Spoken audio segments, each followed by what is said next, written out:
Everyone, welcome back to the channel, and let's continue the video.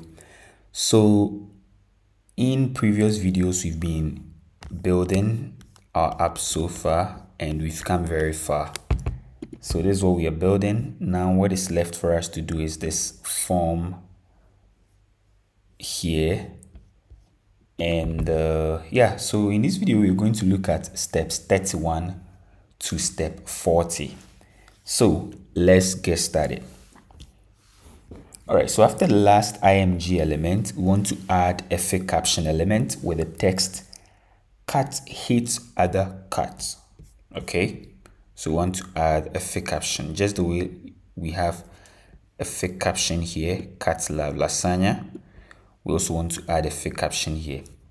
All right, so the way we do that is just by writing our opening figcaption like so, caption, and then closing figcaption like so. Okay, so we want to write cats hate other cats. Okay, and then all right, on to the next one.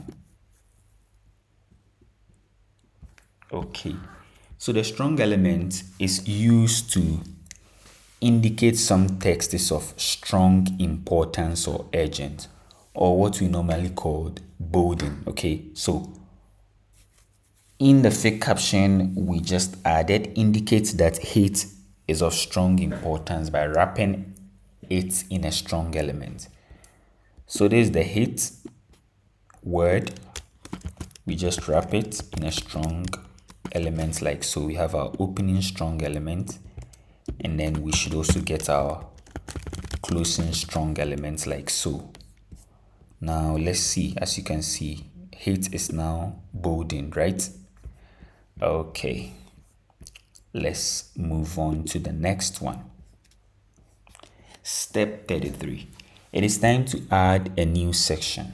Okay, so we've worked so far on the first session. We also worked on this second session with cat list, and now we are coming to work on the cat form section. So let's go down here, and after the last session we add a new section. So opening section element, closing section element like so.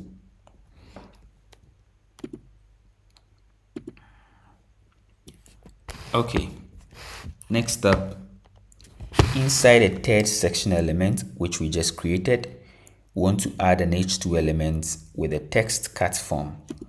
Okay, so we have our opening h2 element, closing h2, and then the text we want to use is cat form. Okay, so as you can see we have cat form here.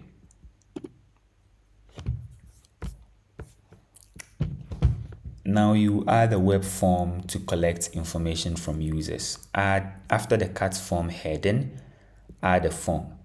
So a form is just like any form you see on the internet. So basically a form is used to collect data, some sort of data from users, right? Yeah. So we just added a form, and the action attributes indicate where form data should be sent. Okay, so for example, you can have this form element here. So you have the opening form tag and the closing form tag, and as you can see from the opening form tag we have this attribute called action, and the value is submit URL. So what this means is that for the forms that you create, you're going to have an action attribute. Now this action attribute sort of directs where the data should be saved, right? So because for every form, basically what you are doing is you are collecting data.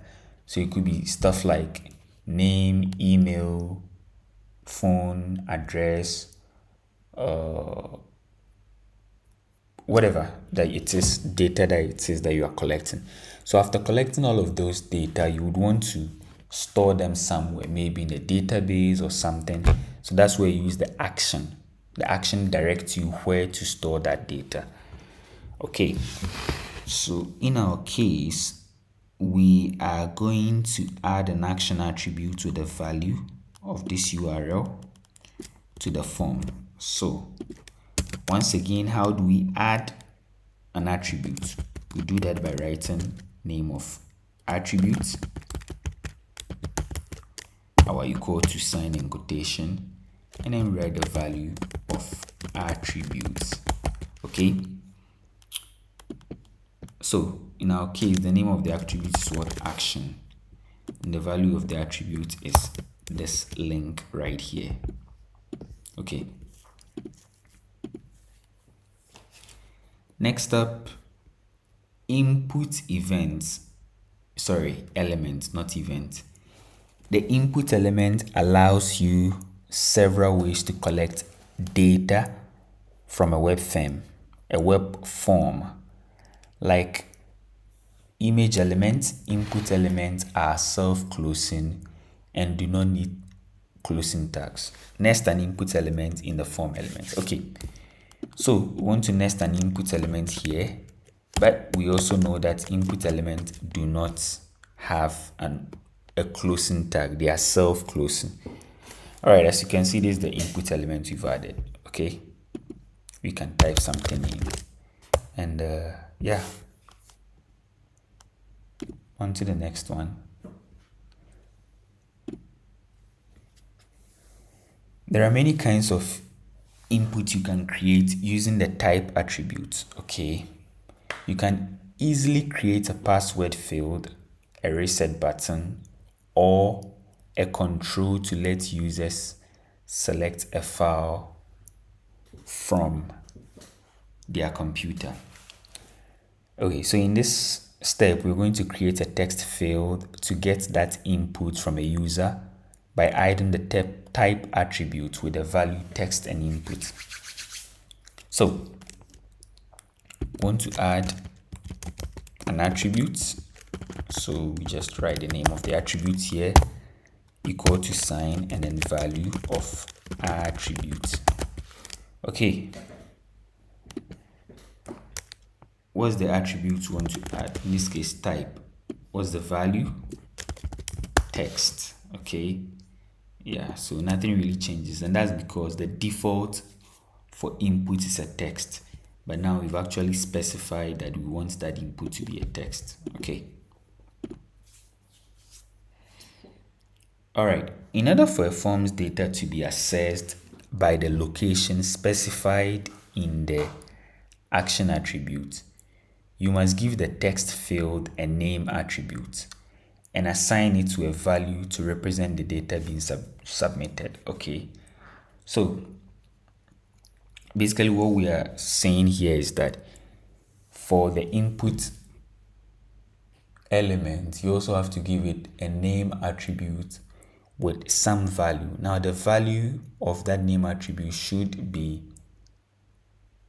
pointing to the value of the particular data you are sending, right? So for example, if you are sending an email to the database, the name attribute of that email should have a value of email.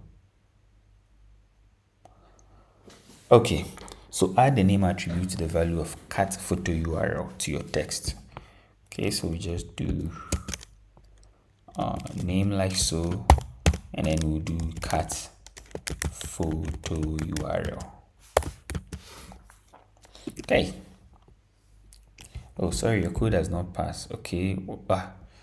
Instead of equal to, I wrote plus. Wait, the code has not still passed. Okay, so one thing also about the FreeCodeCamp platform is when you run your code and it doesn't pass, it sort of gives you an hint, right? Okay, so in this case, the hint says your input element should have a name attribute. So here's my input element, and it actually has a name attribute. Okay, the attribute the value cat photo URL. Cat photo URL. Oh, okay, so here's where the mistake is. Instead of cat photo URL, I'm writing cat photo RUL. I don't know what that means. Let's delete the extra R. And yes, this lesson is completed. All right, placeholder text is used to give people a hint about what kind of information to enter into an input, okay? So, for example, we want to give the placeholder text cat photo URL to your input element. Okay, so the way you do that, placeholder is also an attribute like we've been told. So name of attribute will give you value of attribute.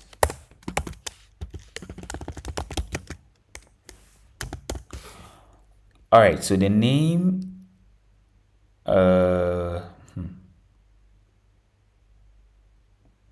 the name of attribute in this case is going to be placeholder. Yeah, placeholder. And then the value is going to be cat photo URL. Okay, so as you can see, there's the placeholder cat photo URL. The moment you begin to type, it vanishes. Okay, but when there's no one typing, cat photo URL shows. All right, so that's it for this one. We'll end it here, and in the next one we'll be continuing from step 41 to step 50. Yeah, we're gradually getting there. We've come a long way. You should be proud of yourself if you've been coding along. All right, thanks for watching. Like and subscribe, and see you in the next one.